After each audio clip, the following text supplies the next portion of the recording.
I'm recording. Um, 1 minute. Uh, yeah, okay.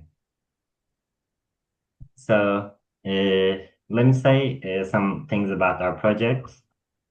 Our project is basically based on the local press on depression times on Turkey.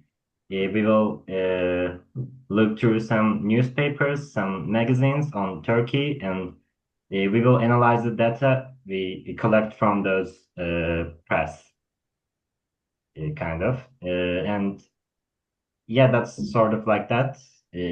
Like, what do you think about this? And maybe if you have any comments, we can take this. Sure. I mean, my own specialty is actually on Central Europe and Germany in the 20th century. Whereas, at least in the industrial world at the time, Germany was among the hardest hit. That and Yes. probably the United States in terms of unemployment rates, and Mhm. certainly the degree of suffering that happened during that time, and the dislocations not just in the cities, but also in the countryside, since unemployment led to low demand, fewer goods going back and forth between the country and the cities. It was devastating. And as we know, in Germany at least, it led to quite a political radicalization, ultimately, the collapse of the democratic government there. Yes. Part of this, of course, in how it relates to the young Turkish state at the time was Turkey and Germany, and this goes back to the Ottoman Empire, had probably had the best relationship of any European power to the Ottoman Empire and Turkey. They had often been allies, that would include during the World Wars.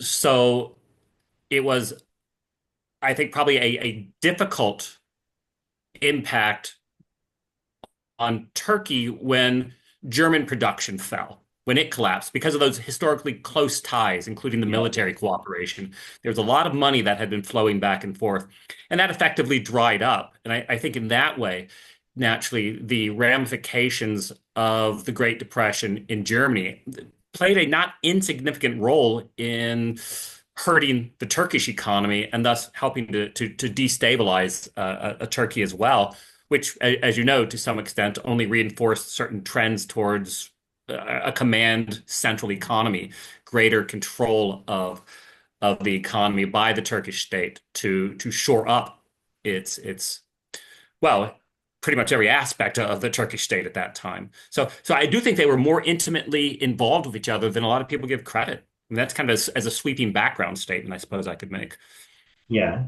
And what can you tell about the Germany during Depression times, but about the German economy more? We can talk about the economy. We. Yeah, so there's two ways to look at this primarily. The one is from the question of its impact on daily life, and that's largely measured in unemployment rates. And the Unemployed. German unemployment rate reaches about 30 some percent. In other words, one out of every three Germans was unemployed during the worst years. This would have been 31, 32 into 33. Uh, that degree of unemployment also hides another reality that there were many people who did have jobs, but they were what we call underemployed. They Hmm. simply could work, but not make enough money to feed their families or themselves. And the problem was this had already been a problem in Germany coming into the Great Depression. There were already a lot of people who were working very hard, but could not find enough hours or the pay scale wasn't high enough. So there were already a lot of problems. Already by 1928, economists were looking at this. So socially, that high level of unemployment was leading to a great deal of unrest, particularly because at the high level, then what the state's response was, they followed classical liberal economic theory of the time. Yeah. Remember, this time period that we're talking is all pre-Keynesian economics. There was no real theory that you could ride out an economic depression with massive state spending. That just wasn't accepted yet. In fact, the opposite was the case.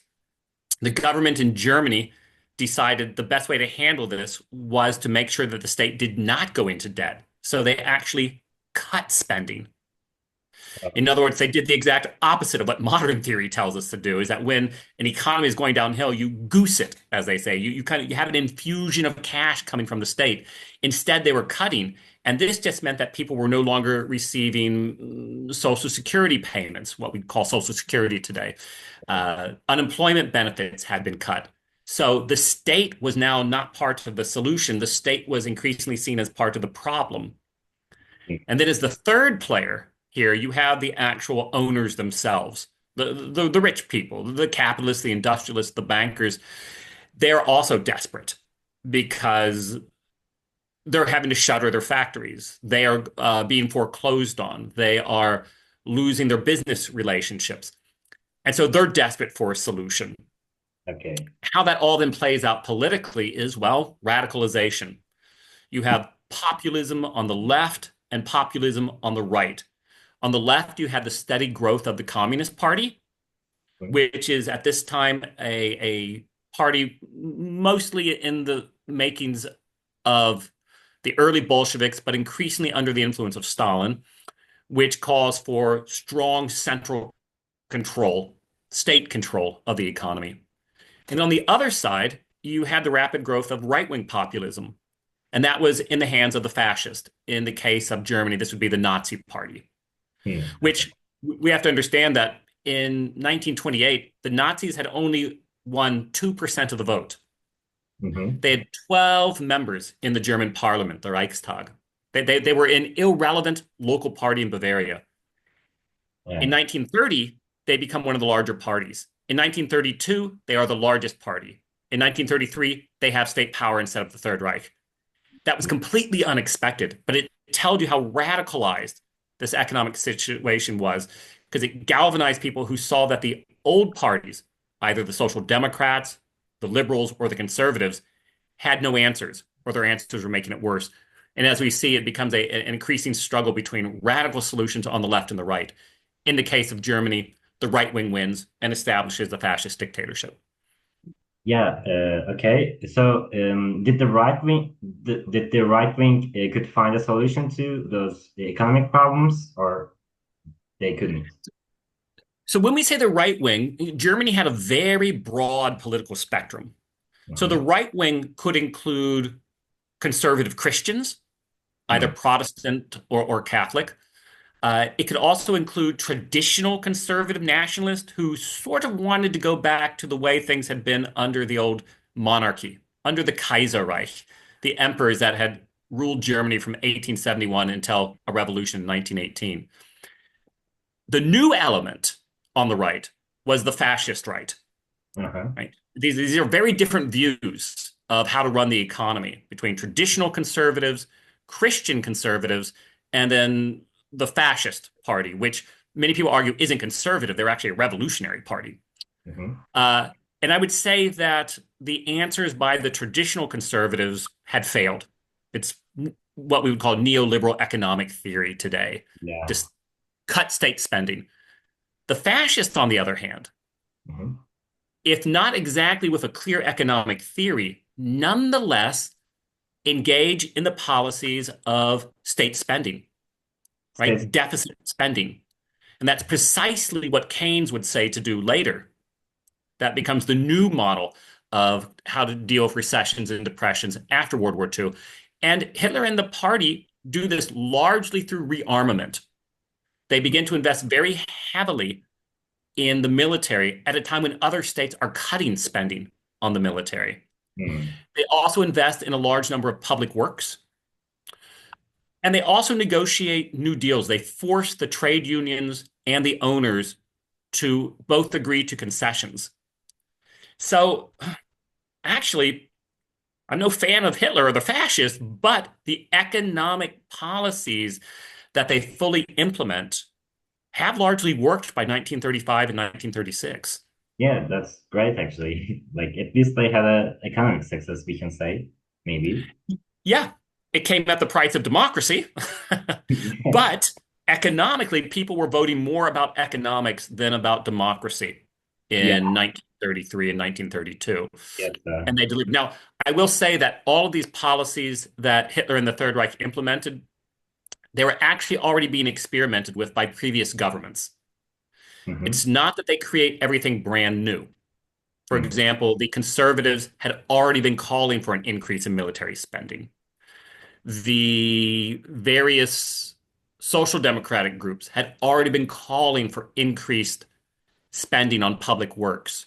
The Marxists and social democrats had been calling for greater economic sharing between the elites and the workers. So these were already all on the table. The thing was, with the revolutionary force of the Nazi Party, they were able to bundle it all up together in a new way. And that's I think was what the fascinating part of their economic policy. yeah, I guess so. Turkey has some kind of same policies. Like Atatürk supported the thinking of state spending. It has a name. It's etatism, I guess. It means state spending.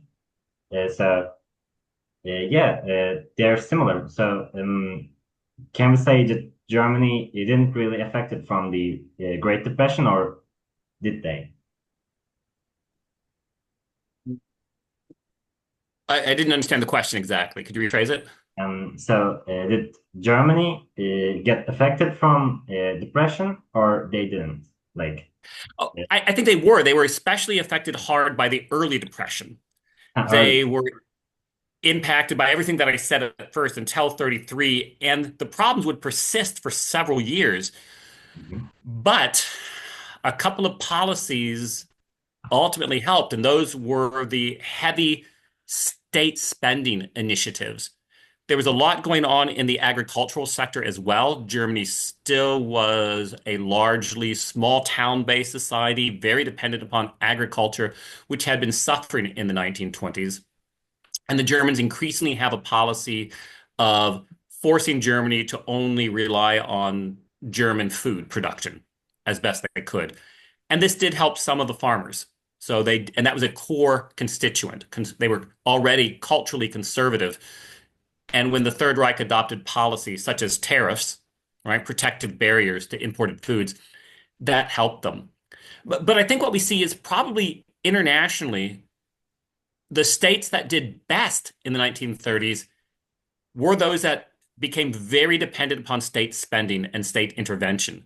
It didn't work universally, but you'll see in countries like the Soviet Union, of course, Mhm. everything became dictated by the state.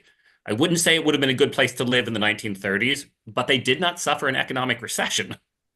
So Yeah, again, we always have to balance out, sure, a good economic policy does not mean that people are happy and living well. It just means on these macro levels of productivity, of gross domestic product, some of these states that centralized did grow better than some of the democracies. Although okay. the United States is a case in point where it remained a democracy, but also began to play around with things like Social Security for the first time, public works. It wasn't enough, but what really brings the US out of the Depression is World War II. Heavy, massive state military spending. This is the same for England.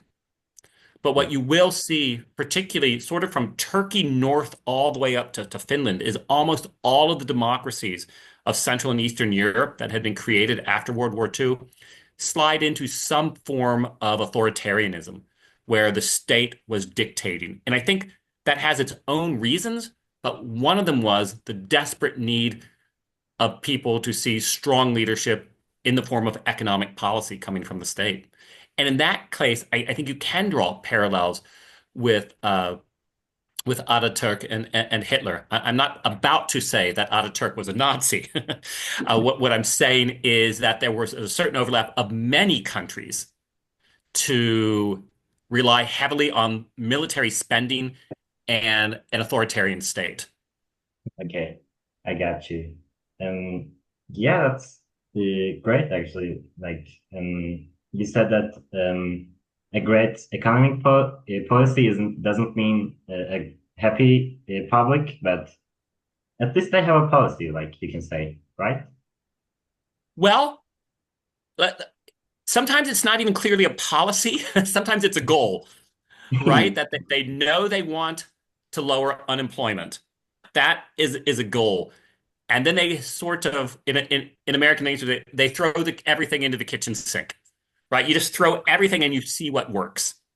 And there are lots of different policies that sometimes are illogical, sometimes they are competing with each other, and sometimes they don't work. So what they Mhm. look at is overall, do all of these policies work? Uh, and to some extent, one can argue that yes, the key thing isn't the particular policy. It turned out to be massive state spending, Mm. right? Deficit spending. Okay. That's what worked. That's what was new. Was that a policy? Probably not in the sense of, aha, if we spend a lot of the state, we will fix the problems. They just didn't have any other solutions, at least no new solutions. So they started spending. And from that came those modern theories of deficit spending. There were very few economists in 1930 that were arguing that massive state debt was good in a recession. In fact, almost all of them argued the opposite. So, the policy and the theory wasn't there. It sort of came as a practice and it Yes. worked. One of the things that the Third Reich does is they don't only buy new weapons, they Mhm. draft young unemployed men into the military. Mm. The German army after World War One was restricted to 100,000 men, How whereas many? during 100,000 soldiers, that's all that they could have in the Treaty of Versailles. I mean, the police force in one state in Prussia was larger than the army Yeah. before Hitler. So this massive army from World War One was demobilized, and now these men don't have jobs. And Mm. it is very bad for a country's stability to have young men who are unemployed and trained in the army, right? That's not a good combination. You're going to get a No. revolution. So what do? They drafted them. They simply ignored the Treaty of Versailles, which ended World War One, and they just greatly expanded their army. So they sucked up all these young workers because they couldn't find jobs for them in the private sector. There Mhm. weren't enough state-run industries, so they just sucked them up into the military. And that pulled literally millions of men off the street, gave them, in effect, a job, gave them a modicum of pay, and Mm. also controlled them, right? So that was a policy that is a form of state intervention. Is it necessarily deficit spending? Probably not as a policy, because the goal of that was in large part to rebuild the military, but it had this added benefit of Yeah. getting young men off the streets and getting them at least food, shelter, and a small pay. Yeah. That I think that kind of worked, maybe. Like, I think it did. I'm not sure if the goal was to fix the economy, but it worked. It helped. yeah, they were lucky. And uh, I want to ask something. Did you look at some newspapers when you're working on that project or research about Yeah, Germany? Germany at the time probably had the densest network of local papers anywhere in the world. Hmm. Almost every German, over 90% plus of Germans, were literate. It was a very well educated society, even in the countryside. A typical peasant still could read. In Hmm. fact, most of the peasants were more what I'd call farmers rather than peasants. The German word is blurry. The German word for peasant can mean the same as a farmer. And we know Mhm. that farmers are more independent, land owning class of agricultural workers. They could all read, and there were 20, 30, sometimes 40 different political parties, all of which produced multiple newspapers. So it's almost impossible to get an oversight of what the German newspaper setup was like at the time. It was very rich, it was very diverse, it was very regular, reported on everything, and almost every newspaper had a political perspective. Yeah, The that's idea of an unbiased newspaper didn't really exist. They all served a political party. Some were better than others, some were more accurate, some had better journalism, but they all were in the service of some ideology. And yes, so in researching this, of course, I had an embarrassment of too many newspapers to look at. Yeah, and they were very important for understanding how local Germans were thinking. Yeah, that's actually great because we don't really have too much access to some local newspapers. Like there are some big ones, and but there are no so much like um, political parties, and they have no newspapers about them. They are just like when you're looking at a city has only one newspaper, and Right. uh, not too various, like I can say, but. It's actually, I'm surprised that German has that. Like, Yeah, it still has a very good newspaper culture, but not like it was in the 20s. It was incredibly diverse. So if you lived in, say, the capital city of Berlin, but this would also apply to a big city such as Hamburg or Cologne or Munich, mhm, basically you read multiple newspapers. You didn't just read one. And you would read three, maybe four newspapers if you could afford them, of course. But there are also reading libraries. So workers who couldn't afford multiple newspapers would go to a social democratic hall where they would always have the local newspapers. And there would be the national newspaper for the Social Democrats, what we call the organ, the official party paper. But then there might be one from the state, I mean, the regional state. And then there might be one from the city. And then there might be another newspaper that was meant for social democratic farmers or for social democratic women. that's so great. I like, Right. And then they would read multiple things like this. The more educated classes would read a couple of different political perspectives, liberal newspapers, maybe some conservative newspapers. It really did depend upon where you lived and what your social background was, what newspapers you read. But even there, it wasn't just one newspaper. You would generally be looking at several, at least if you had access to them, which was most Germans. do we have access to them right now, like on online libraries or, Yeah, Germany, given that it's such a wealthy country and has such a rich history yeah, of newspapers, they have great archives. that's, So what you can do is there are the federal archives that try to get every single newspaper, particularly mhm. the archives in Koblenz. But also, if my own work, I worked for the Friedrich Ebert Foundation. What That's a foundation? foundation that is still associated with the Social Democratic Party. Mhm, And what they had is not just the main newspapers of the labor movement. They also had these very small local newspapers that maybe only survived for 9 months. mhm. That came up maybe during the revolutionary years of 1918 to 1919. But they will have very small localized paper holdings as well. So every city as well in Germany, every large city and every state are going to have another set of archives that will focus on, say, in Bavaria, getting all the Bavarian newspapers, right? And if a town like Bamberg in Germany, it's also in Bavaria, they will have an archive where they will try to get all the Bamberg newspapers. And of Okay, course, the higher up you go, they try to get copies of this, and they are going through the process of digitizing as many as possible. So increasingly, a lot of this is all available online as well. okay. Maybe we can take a look at them. As Yeah, maybe that would work for us. I don't know. Like, I can certainly. What one of the things that I could do would be to send you links to where these archives are, and I can see if they're in a. Some of them are in English, most of them are in German, but let me. right. Like, I'm gonna. yeah, I was actually nervous about that part. Like, if they're in English or German, I don't really have German. I don't understand it. Yeah, It's in English. Maybe we can take.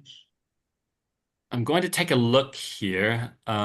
Okay. Let me see. If I go to the Federal Archives, let me type this into the chat room here real quick. I'm going to get you the website. Their website is in German and in English. Now, what their holdings are, that we're going to find out here. That is the English version of what are called the Federal Archives, Bundesarchiv. And Uh, those are held in Koblenz, which is a city on the Rhine River. Okay. So yeah. if you go to that, right? You can come in here, okay, research our records, discover topics. If we write under term, that just means the search item. Let's see if what they have under newspapers. Okay, 3 results found. Books and periodicals. Let me see what they've got here. I usually do this in German, so I have to make sure. Yeah, okay. That's also okay. Maybe we can just Yeah. translate them to someone. Uh, Give me that. I'm gonna type it in German real quick. I do Zeitung. No, because it's in the English one. Discover topics. Federal Archives. If I go here.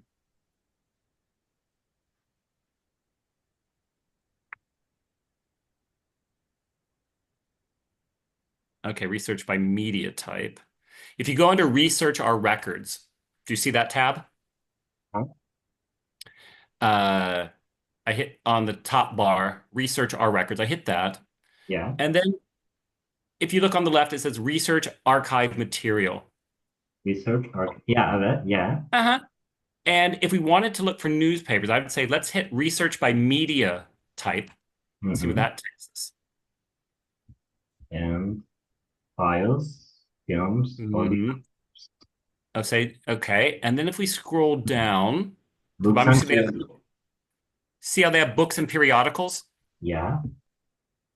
All right, let's click that. Let's go to just click on that books and periodicals. Mhm.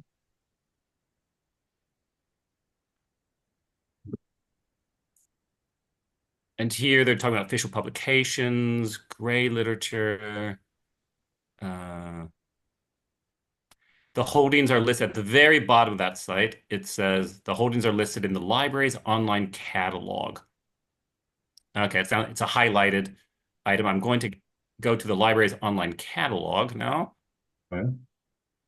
Oh, it's German. And yeah, I'm going to try.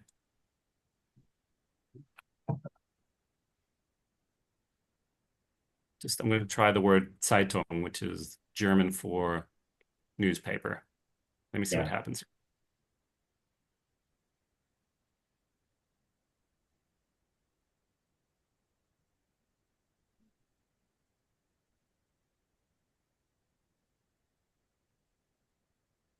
Okay. There they have, what are they giving me?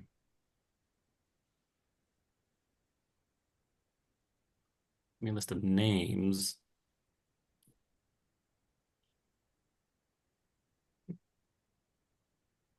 Hmm. I don't like those results. Might have to dig around here. I'm going to try. I'm going to look up one more thing. Look at the German newspaper archive.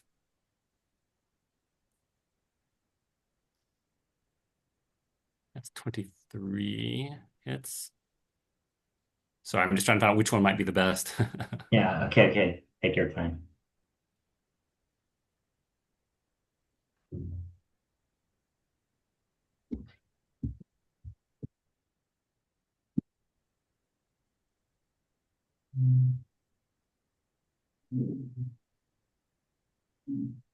Here is something that's also in English. I'm going to send that to you. That link that I just sent you, Oh, that's what's called the Deutsches Zeitungsportal. Basically, the German newspaper portal. okay. And Thank so it's you.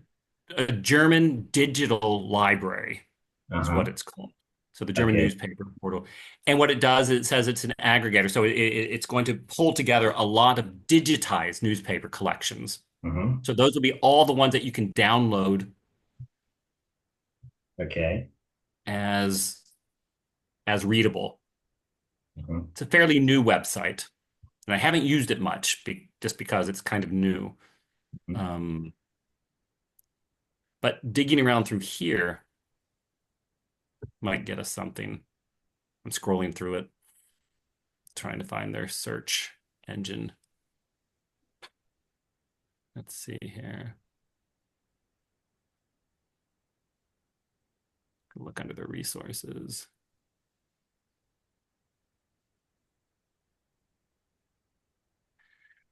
Okay, well, that seems to be one way to get at it.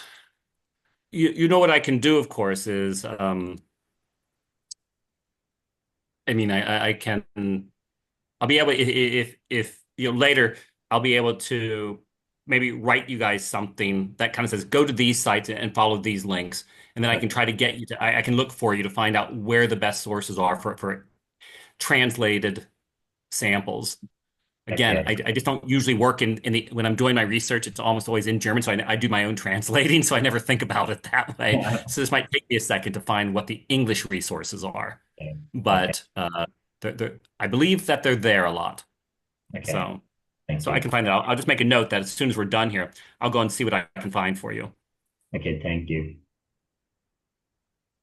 And yeah, we're running out of time, so we actually have one more question to ask you. Maybe we can just Sure.